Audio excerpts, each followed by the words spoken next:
So, this one time in band camp, we're live. Hello, everybody. My name is Puppetine from the Geeky Puppet Show here on the Geeky Puppet Show today. For what?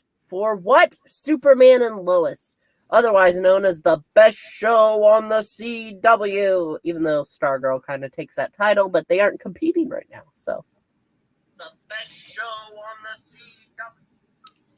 Sorry, I was watching us. Why are you trying to watch us when you're a part of the show?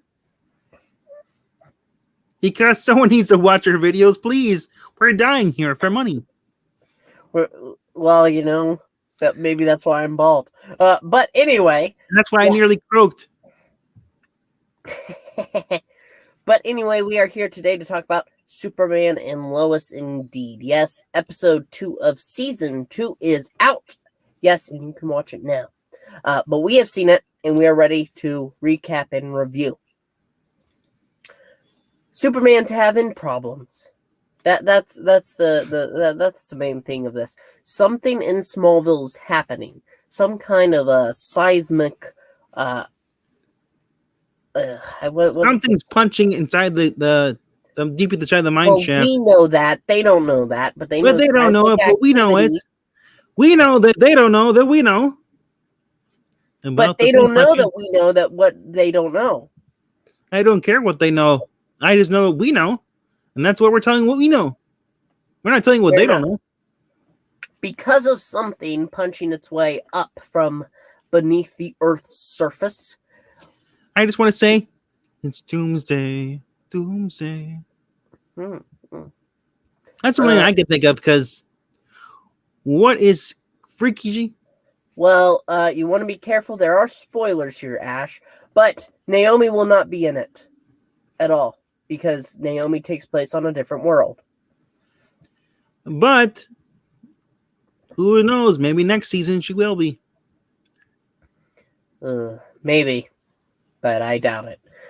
But as I was saying before, yes, Superman's having problems. Something's punching its way up the Earth's crust, and that is for some reason giving Superman visions. These visions are getting worse. It's a CW. One last punch. That's true. Barely has the energy for it. But as he's trying to figure it out, it leads him to, well, go to his brother, Taro, otherwise known as Morgan Edge. He is Taro, you know, Taro. Taro. Taro. Taro, why? What's our name? Taro. Anyway, yes. And Taro says, well, otherwise known as Morgan Edge. Otherwise known as Morgan Edge. Morgan Edge never existed, apparently, in this universe. No, because it was actually Taro. Taro this whole entire time. Taro! Taro. This is our new anyway. Anyway, well, Taro. Anyway, yes, Taro says that he can help because apparently the Fortress of Solitude is gone. It's done. It's destroyed. But Taro had a fortress of his own, and they could go there to make scans if he lets him out. And apparently he doesn't have his powers anymore. Solar flare, he said, yeah. But Superman says, no way, Taro. No. And he heads back home. There, we're seeing that there's some little problems there. The guy who's running for mayor that Lana was supporting is dropping out, saying, no, I can't do this anymore. To get a better job over in Bristol County. So he said, basically, screw you guys. I need this for my family. So what happens in the show? Well, Lana Lang ends up running for mayor. Yep. Which we all knew was going to happen. Yeah, I don't care. I'm fine with it. But we see that Sarah. Sarah's been acting awkward around Jordan ever since. Why? Because she kissed a girl at she camp. Liked it. Yes. But she still likes Jordan, though. She still likes Jordan, but she didn't know how to tell him. Yeah, And that's Jordan's just like, all wait. at camp. He's like, thanks for telling me. But you still kissed a girl. And she's like, it didn't mean anything though. I was like, you still kissed somebody else. Yeah, It's not like it's a little petty drama, but we'll be able to push past it. I'm just kind of irritated that they brought that in there. Like this has been the first show we haven't had any like. It's been all straight people. You think about it, heterosexual. There hasn't been mentioned because it's a CW though, and because of the times, I bet you somebody complained, and they had to say we need to put some kind of bisexuality in here. Now, my biggest fear though is that with Natalie starts bonding with Sarah. Because Sarah's working on a car with that, and she knows how to work on cars, so they comes over. And my fear is that eventually you're going to see Sarah falling for Natalie. Yeah, I don't think they'll go that route because that would just I don't know. It just doesn't feel. It's always in the back of my mind because even though it's a different producer, in the back of your mind. You're on CW. CW does this crap all the time. Let me see the back of your mind. See what it says? See? No, you got to bring it closer. I got to get a better look. Yep, CW's right there. That's a CW. It's always behind me. I didn't need to see what was there. Jeez. See?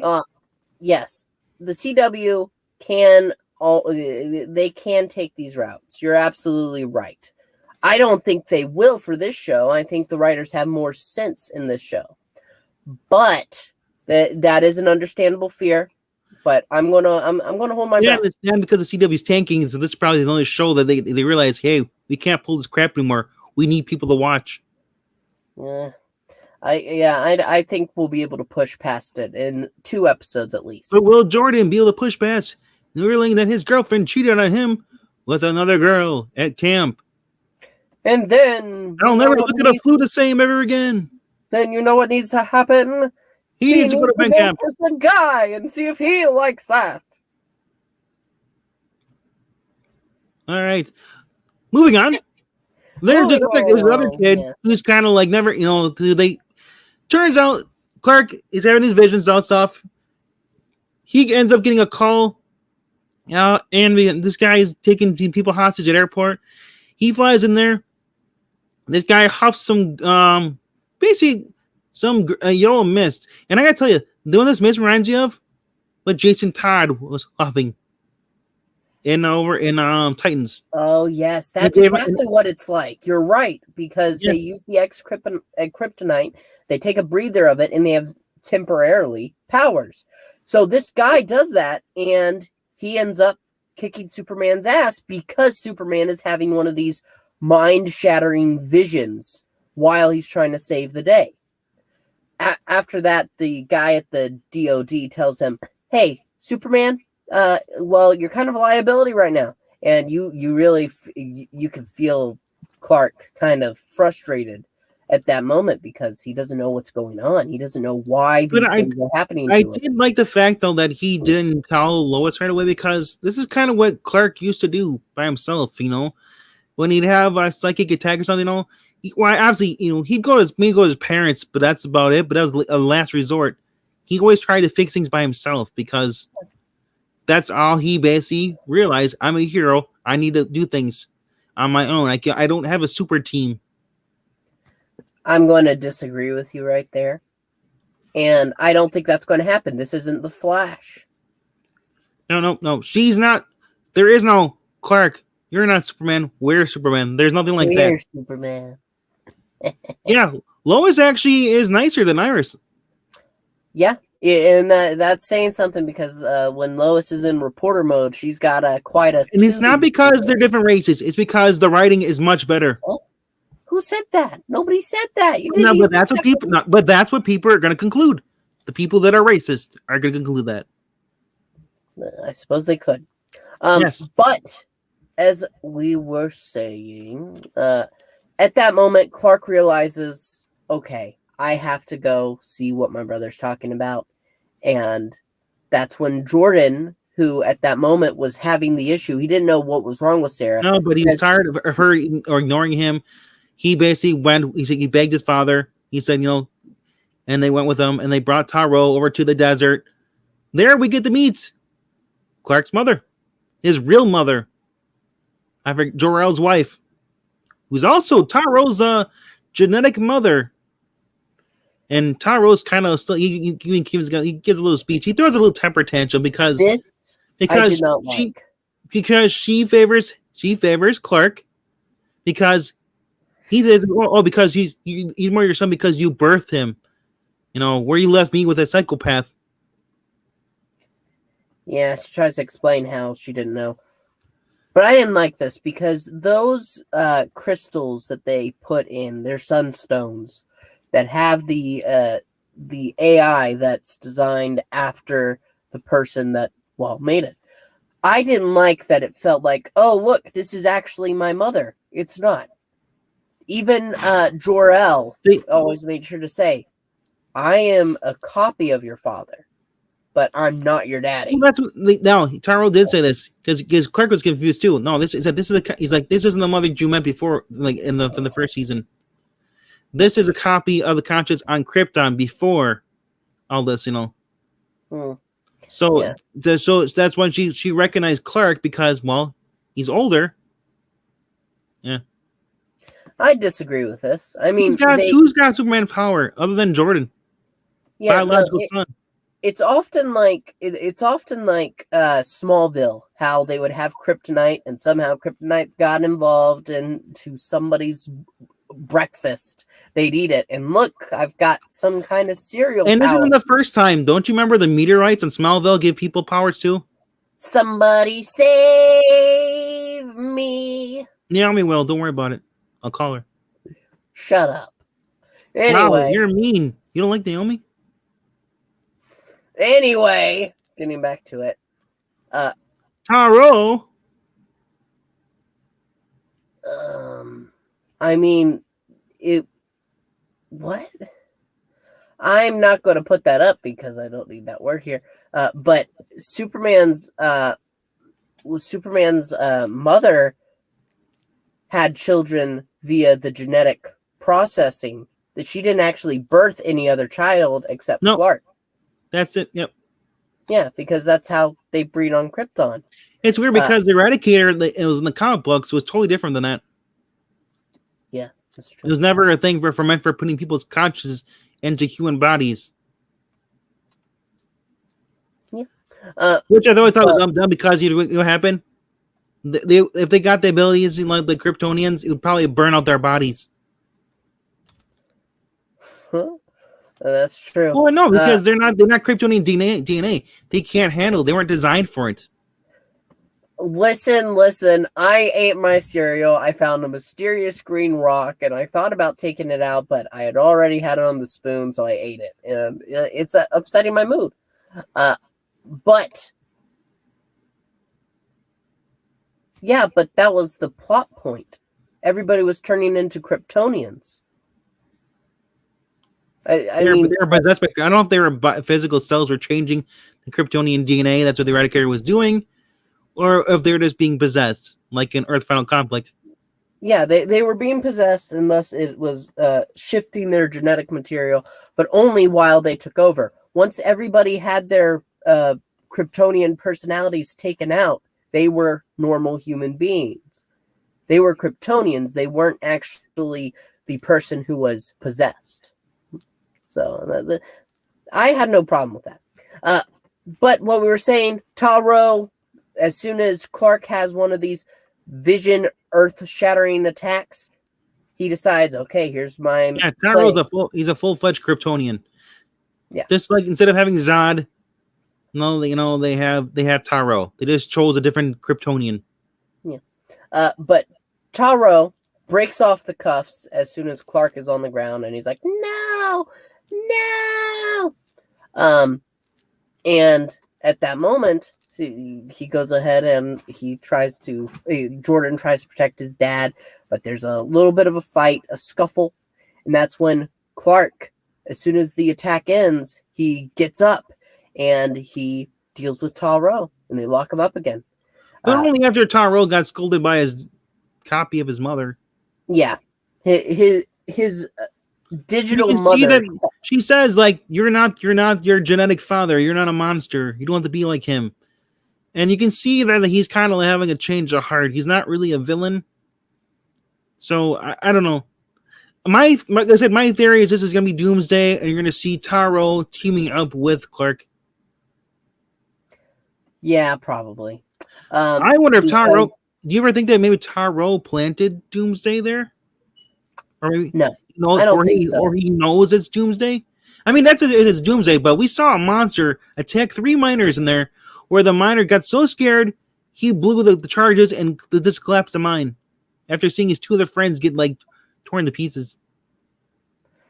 Yeah. No, but no, not, and I don't mean like we don't see it. I mean, it's not like Invincible where you actually see them rip to pieces. That probably would have been much more fun for this show, though. Yeah, I don't think they could show that on the CW, though. Nope.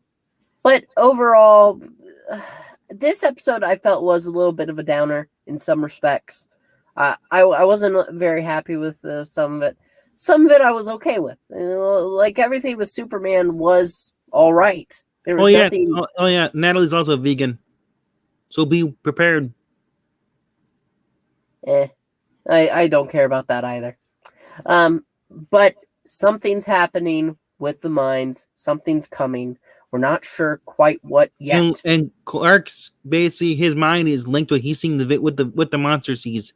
He's got the visions. Yeah, which is kind of what Huntress has right now. She can see through the eyes of the killer. Yeah, that's current Detective Comics.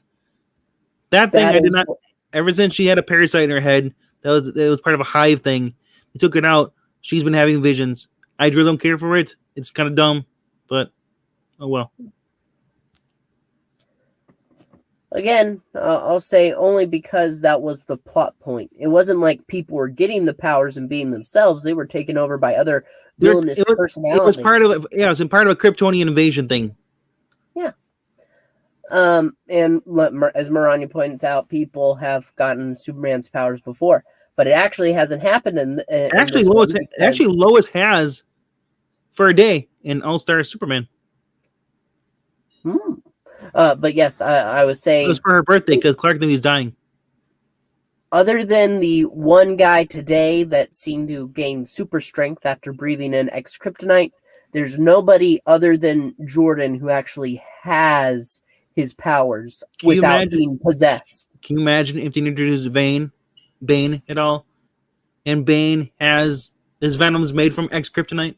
Super Bane? Yep. That sounds like an idea they would have had to have done, right?